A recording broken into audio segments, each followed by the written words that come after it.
Welcome back YouTubers to my channel, An Everyday Life of an Aspie. If you're new to my channel, I welcome you all. I'm Aspie. I'm all about creating mental health and awareness, also sharing my life stories with Asperger's syndrome, OCD and the like, along with tips and advice along the way, as well as just to normal everyday general health disorders versus just, other bits and pieces that comes along in my territory of my channel, which will be obviously just words of encouragement for you all so that you can hopefully learn something along the way through me or what have you.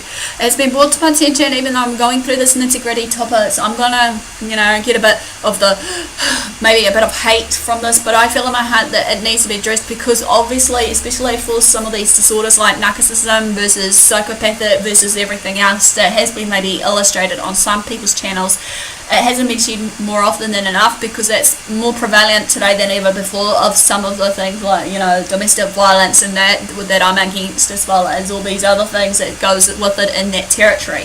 So I'm hoping today I'll be able to dismantle some of these feelings and thoughts and actually just share what I've learned through my life experience, as well as maybe just through my research of what I've hopefully clearly shown with you all.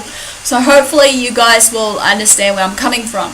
So this one's obviously basically based on the narcissist series, even though it is a broad topic, broad and wide topic, shall we say, as well as some of those other mental health disorders that I'm trying to put back into perspective as well, before I put into some other bits and pieces like the stuff I want to share as encouragement in the next week and a bit, maybe after I do this, who knows, but time permitting obviously, because obviously there's other things I have to do on my channel at the moment that I'm thinking on doing, hopefully, but be on the lookout for those.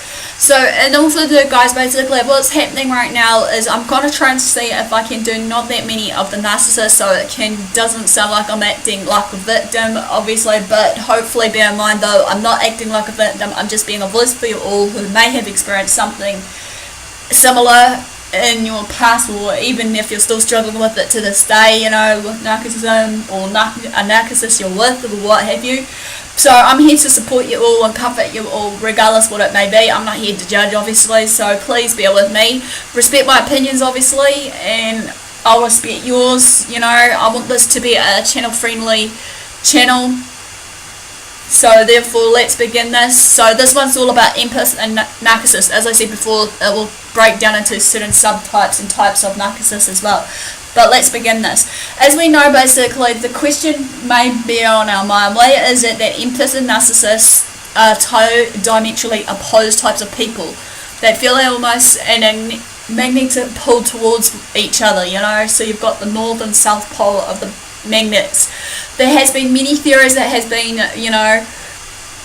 thought about this, of how it comes about, but at the heart of it, it's just the way of how life is, restoring balance, harmony, peace of mind, even though, you have to have your good versus the bad, and, fruits versus, your yin and yang. For example, let's examine your typical empath.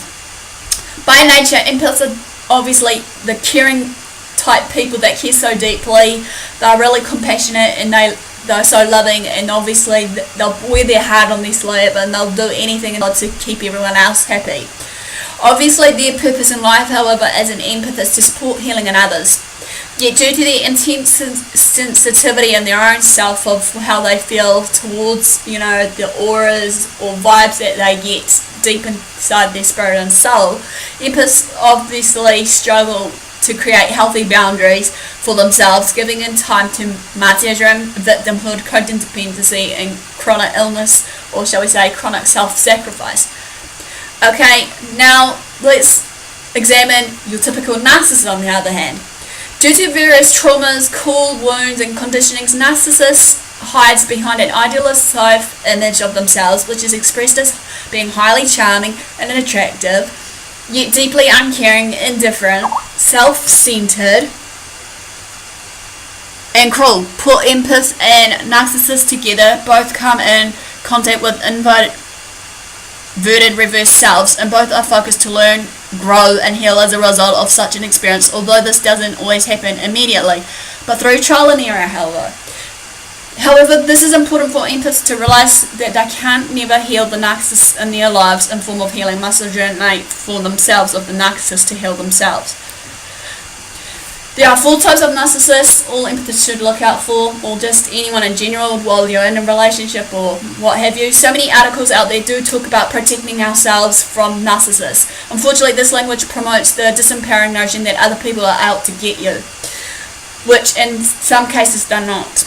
People act within their own limits of their conscious capacity, and sometimes that involves hurting others. The more you perceive yourself as a victim of narcissism, the less capable you'll be truly owning your own personal power as an empath. A big part of owning this personal power of yours is learning how to identify the different types of narcissists. That's why I'm here today to illustrate these. The more conscious you are of them, the more consciously you'll be able to behave and make decisions in their presence. So the main types of narcissists, basically, interestingly, there are only 2 main types of narcissists that I can think of. The vulnerable one and the invulnerable, which basically, vulnerable is the ones that are people who are generally very sensitive and tend to be quiet or shy by nature. Yet, to disguise their chronic feelings of self-hatred and unworthiness, the vulnerable narcissists overcompensate by putting on a grandiose mask, seeking to merge their identities with other idealized people. Vulnerable narcissists have an unshakable need to feel special about themselves and have little genuine regard for the feelings of others around them. Vulnerable narcissists are primarily motivated by fear of rejection and abandonment. Thus doesn't mean that they don't have the capacity to authentically love and care for others. Additionally, vulnerable narcissists use emotional manipulation such as shaming, guilt-tripping and gaslighting to secure sympathy and attention from others. Their lives are fueled by inferiority complexes which often stem from childhood mistreatment of abuse or what have you. Invulnerable narcissists, however, on the other hand, these are the type of people that reflect the traditional image of the narcissist, that of a highly self-confident person, cold and unempathetic person. Invulnerable narcissists, unlike for the vulnerable narcissists, are thick-skinned and shamelessly seek for power, glory, recognition and pleasure. They often suffer from God complexes, believing themselves to be far superior to everyone else, and they have a pathological need to make that known for others. So basically, also, both types obviously share similar traits such as using others to fuel the narcissist delusions, blaming and criticizing, lack of empathy and faithfulness, and the need for power.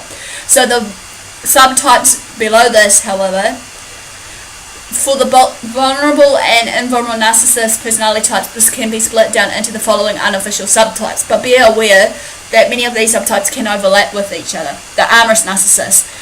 The amorous narcissists measure their self-worth and grandiosity by how many sexual conquests they have under their belt. This type of person is known for using their charm to ensure others with flattery and gifts, but then quickly disposing of them once they become boring and when they have met the narcissist's needs, often sexual or image status orientated. Amorous narcissists are the ultimate relationship con artists, gold diggers and heartbreakers. At first glance they appear highly attractive, alluring and admirable, but underneath it all they are only out to please and satisfy to their own needs and desires.